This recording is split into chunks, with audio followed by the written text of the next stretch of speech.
pinaligaw nila dito sa akin para alam nilang nag-ano ako. Yun yung nakita ko doon na nakatali sa ano. Tapos pinunta ni Christine, bakit daw nakatali sa ganyan-ganyan.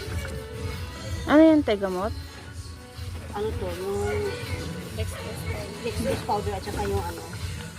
Wow, naman. Bitrasin. May distemper yan eh. Siguro distemper yung kumapit sa kanya. Hapon lang naman ito na ligaw dyan. Naawa ko. Pinamuhan ko. Ganyan-ganyan na siya. Siguro itinapon nila dito sa akin eh. Tapos pinulot nyo po. Kabayang una na yan. Pag ganyan ang itsura ng asin nila.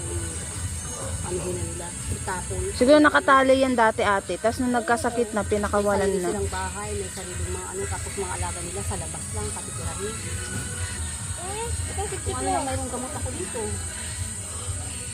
Yung mga gamot-gamot na yan, nakakaya kong manglimos dahil lang sa mga alaga ko.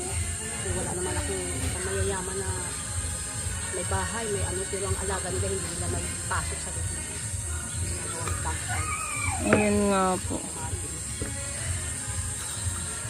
Pinainom ko lang siya ng resisti, palitsin.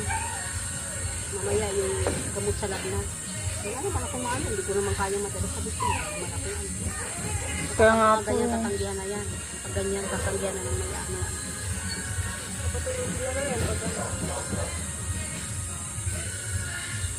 Ito na napukonsern sa hayop. Basta na lang iligaw. Eh ako hindi ko naman matinis yan dahil ang nagsasapo ito hindi naman yung mga may-ari.